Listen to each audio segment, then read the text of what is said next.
ಇವತ್ತು ನಾನು ಆಂಕರ್ಗಳೆಲ್ಲ ರಾಜ್ಕುಮಾರ್ ಸಿನಿಮಾ, ಹಳೆ ಸಿನಿಮಾ, ಸಂಭಾಷಣೆಯಿಂದ ಹಿಡಿದು ಪ್ರತಿಯೊಂದು ಬಿಡಿ ಸೇರ್ಬಿಡ್ತೀನಿ, ಓಪನಿಂಗ್ ಇಂದ ಕೊನೆ ತನಕ.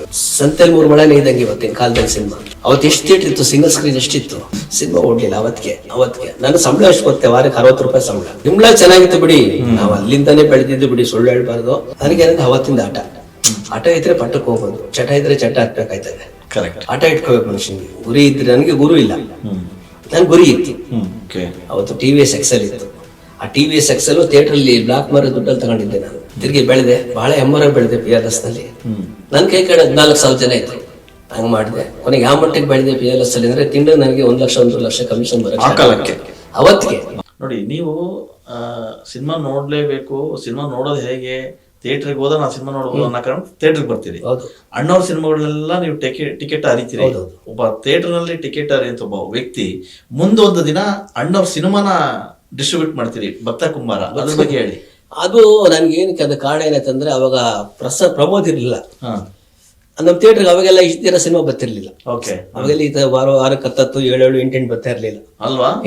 ಯಾವ ಕಾರಣಕ್ಕೂ ಬರ್ತಿರ್ಲಿಲ್ಲ. ಇವತ್ತು ಏನಾಗಿದೆ ಗೊತ್ತೇ, ಹೋದ್ ವಾರ ಸಿನಿಮಾ ರಿಲೀಸ್ ಆಗಿದೆ 7 ಸಿನಿಮಾ, ಅದಕ್ಕೆ ಆಚೆ ಅವರ 7 ಸಿನಿಮಾ ರಿಲೀಸ್ ಆಗಿದೆ, ಅದಕ್ಕೆ ಆಚೆ ಅವರ 6 ಸಿನಿಮಾ ರಿಲೀಸ್ ಆಗಿದೆ. ತಿಂಗಳಲ್ಲಿ ಒಂದು 25-30 ಸಿನಿಮಾ ರಿಲೀಸ್ ಆಗುತ್ತೆ.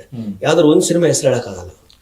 ಇವತ್ತು ನಾನು ಆಂಕರ್ಗಳೆಲ್ಲ ರಾಜ್ಕುಮಾರ್ ಸಿನಿಮಾ, ಹಳೆ ಸಿನಿಮಾ, ಸಂಭಾಷಣೆಯಿಂದ ಹಿಡಿದು ಪ್ರತಿಯೊಂದು ಬಿಡಿ ಸೇರ್ಬಿಡ್ತೀನಿ, ಓಪನಿಂಗ್ ಇಂದ ಕೊನೆ ತನಕ. ನೋಡಿ, ವಿಷ್ಣುವರ್ಧನ್ದಾಗ್ಲಿ, ರಾಜ್ಕುಮಾರ್ದಾಗ್ಲಿ, ಅದಕ್ಕೊಂದು ಅರ್ಥ ಇತ್ತು ಸರ್.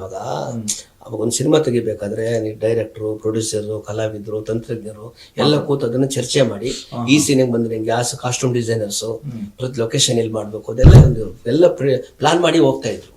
ಈಗ ಇಲ್ವೇ ಇಲ್ಲ, ಅದೆಲ್ಲ ಇಲ್ವೇ ಇಲ್ಲ. ಸಂತೆಲ್ 3 ಮಳೆನೇ ಇದ್ದಂಗೆ ಇವತ್ತಿನ ಕಾಲದಲ್ಲಿ ಸಿನಿಮಾ.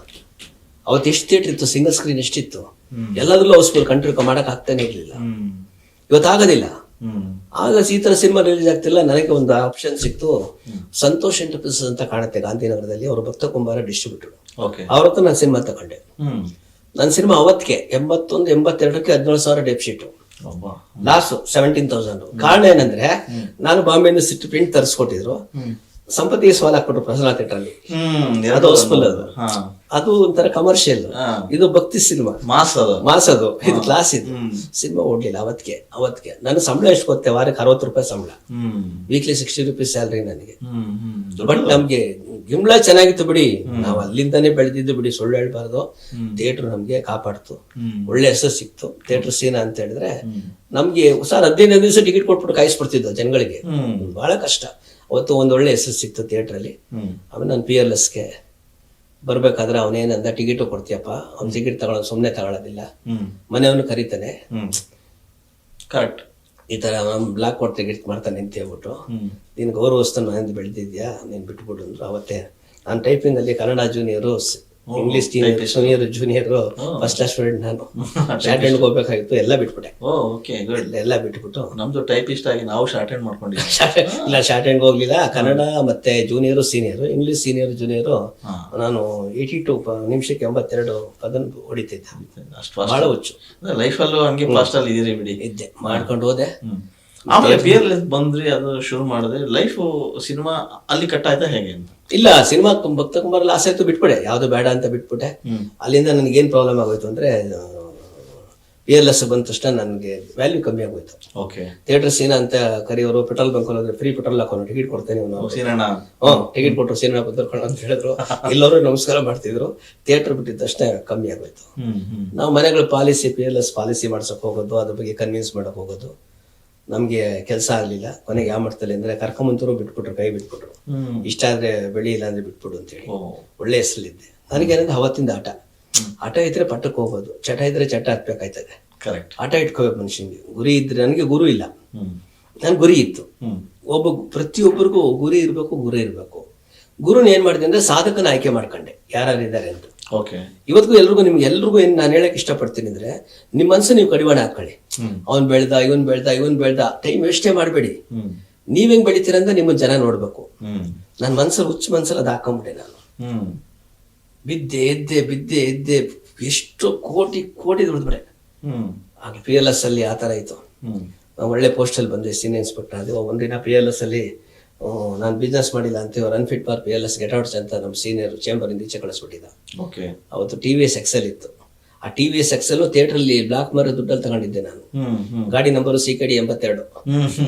ಆ TVS 600 ರೂಪಾಯಿ ಕೊಟ್ಟು ತಗೊಂಡಿದ್ದೆ. ಓಕೆ. ನಾನು ಪೆಟ್ರೋಲ್ ಹಾಕ್ಸಿದ್ದು 4 ರೂಪಾಯಿ ಅಂತ ತಗೊಂಡಿದ್ದೆ. ನೋಡಿ 4 ರೂಪಾಯಿ, 150 ಜಾಸ್ತಿ 4 ರುಪೀಸ್ ಹಾಕ್ಸಿದ್ದು, ಪೆಟ್ರೋಲ್ ಹಾಕ್ಸಿದ್ದು. ಅದು ಫ್ರೀ ಹಾಕೋರು, ಟಿಕೆಟ್ ಕೊಡ್ತಾನೆ ಅಂತ ಫ್ರೀ ಪೆಟ್ರೋಲ್ ಹಾಕೋರು.